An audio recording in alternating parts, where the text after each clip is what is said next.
Les internes, à l'époque, dans ces hôpitaux qui étaient aux urgences, voulaient absolument vous faire avouer.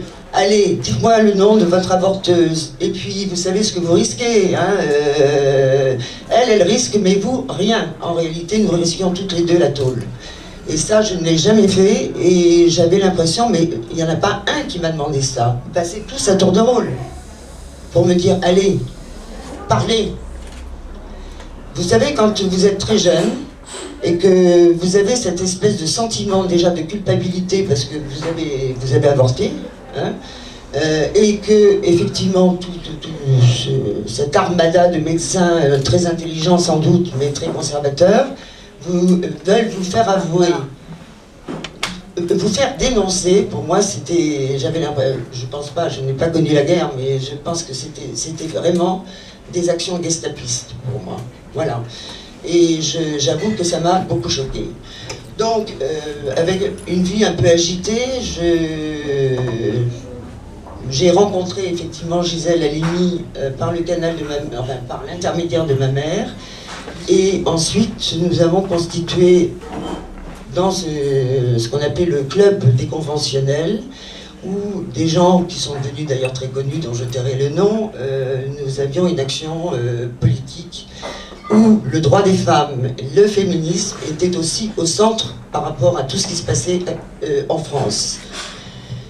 Et lorsque Gisèle Halimi m'a demandé de signer ce manifeste, j'ai signé ce texte et je suis très fière de l'avoir fait. Ça nécessitait pour moi, quand même à titre personnel, un léger danger, puisque mon fils que j'avais extradé d'Algérie, sa famille là-bas voulait effectivement le récupérer. Et Gisèle m'a conseillé de mettre mon fils dans une ferme où seul, moi j'avais l'autorisation d'y aller, avec un mot de manière à planquer mon fils par rapport à ce qui pouvait m'arriver lorsque j'avais signé ce manifeste, et par rapport aussi à cette menace d'extradition de mon fils. Voilà. Si vous voulez d'autres informations, je peux vous en parler. Mais c'était une partie de...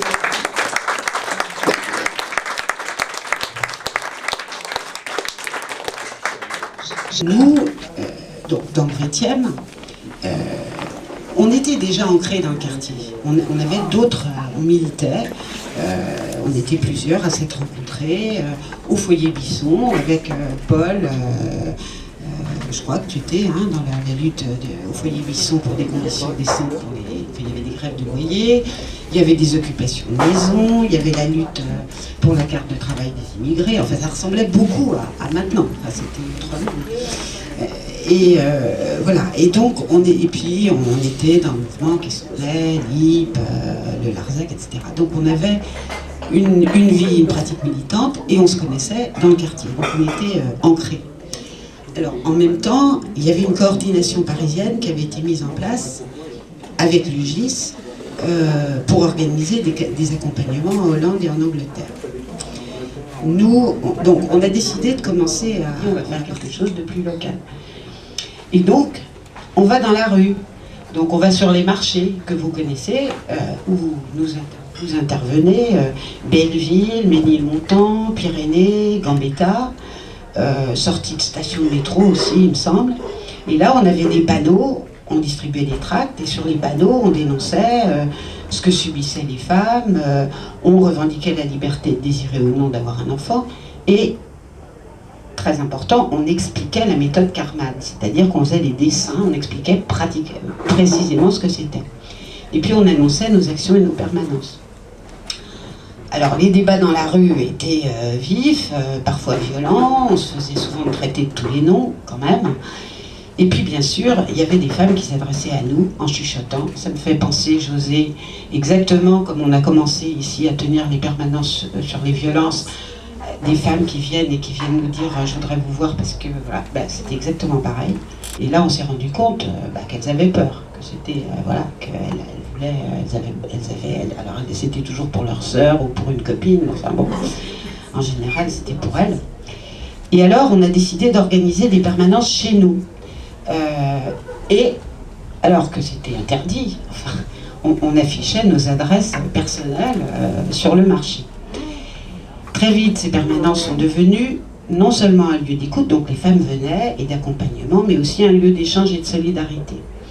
Alors, ce qui était incroyable, c'est qu'il y avait des femmes, ça m'est revenu de tous les milieux. C'est-à-dire que là, à Belleville, on retrouvait, alors il y avait des ouvrières, alors j'ai noté comme ça, des commerçantes, des femmes de flics et de pompiers, parce que moi je me rappelle très bien, je sais pas si tu te rappelles plus vite, qui avaient peur, des femmes de confession juive, musulmane, chrétienne, qui parlaient de leurs problèmes avec la religion, que ça posait quand elles se faisaient avorter, etc. Des bourgeoises, des babacools, il y en avait qui fumaient un pétard, voilà, qui avaient besoin. Des femmes adultères, entre guillemets, des mères avec leurs filles mineures, des femmes qui voulaient toutes la même chose, résoudre leurs problèmes dans la dignité et sans risquer leur vie. Notre mission, c'était de les accompagner pour les emmener à l'étranger. Mais très vite, ces voyages devenaient compliqués à organiser, les conditions n'étaient pas bonnes, il y avait des grandes tensions parce que la demande était trop grande. Et puis il y avait des femmes qui finalement disaient qu'elles préféraient aller se faire poser une sonde par une faiseuse d'ange ou aller dans une clinique parisienne pour celles qui en avaient les moyens. Ça devenait, voilà. Et donc c'est sans doute ce qui nous a décidé à ce moment-là à apprendre à pratiquer nous-mêmes la méthode Karman. On savait qu'il y avait des médecins qui pratiquaient, qu'il y avait des médecins qui proposaient d'apprendre à des non-médecins, à des femmes. Et à ce moment-là, on a discuté, on a rencontré une infirmière qui s'appelait Sylvie, qui nous a transmis en fait ce savoir, cette pratique. Voilà. Alors, on avait aussi des bonnes relations avec des médecins du quartier, dont Paul Denay, ici présent, à qui nous pouvions nous adresser si on avait besoin de leurs conseils. Ils nous faisaient des ordonnances. Et puis eux-mêmes, les médecins nous envoyaient des femmes. Au lieu d'envoyer aux cliniques, ils envoyaient à nous. Bon, alors, pratiquement, comment ça se passait? C'est historique. On a gardé la valise. On a gardé la valise parce qu'on s'est dit que peut-être qu'un jour, ça pourrait nous servir. Celle-là, c'est un objet, bon. Mais voilà. Le matériel était acheté au BHV médical. Je ne sais pas si ça existe toujours, ça. Grâce à une ordonnance d'un médecin sympathisant, qui flippait un petit peu quand même, parce qu'il faisait un truc complètement interdit. Et puis l'argent venait des militants eux-mêmes, puis de ce que les femmes avortées étaient invitées à donner pour aider les suivantes, parce qu'elles participaient. Voilà. Et les femmes, alors c'était très important, les avortements se passaient ou chez les femmes elles-mêmes, quand c'était possible, mais bon, des fois ça n'était pas, ou chez nous, enfin chez une des participantes du groupe, ou chez une ancienne avortée, enfin bon. Alors, quand même, alors il y avait le spéculum, ça tout le monde, voilà, ça, on n'avait jamais, enfin on savait pas ce que c'était, enfin voilà, donc on a appris à se servir du spéculum, donc ça c'était ce qu'on appelle les bougies, c'est-à-dire que c'était vous pourrez regarder tout à l'heure, graduées, c'est-à-dire une fine jusqu'à plus en plus grosse pour dilater le col, et ensuite on branchait les canules, donc là, que nous achetions stériles grâce aux ordonnances, et souples, voilà, et avec lesquels qu'on introduisait donc une fois que le col était dilaté, et avec lesquels on pratiquait l'aspiration. Alors le problème c'était l'aspiration, donc au début on avait, alors les aspirateurs médicaux ça coûtait extrêmement cher, il y en avait très peu, donc on a appris à bricoler. Et donc on avait mis au point un système avec un moteur de frigo inversé qui permettait de faire l'aspiration. Alors on avait un manomètre pour bien faire le bon, on ne va pas aspirer trop, etc. Tu me corriges si c'est pas bon. Parce que là on a un comité de surveillance et toutes les copines qui sont en photo là et qui étaient là à ce moment-là. Et il fallait que ce soit branché sur un bocal. Et après, on a mis au point un système, et ça c'est très important, avec la pompe à vélo.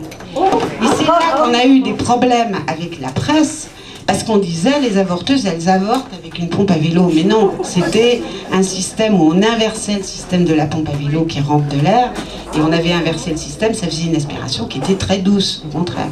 Qui faisait le vide. Voilà, qui faisait le vide, et bon.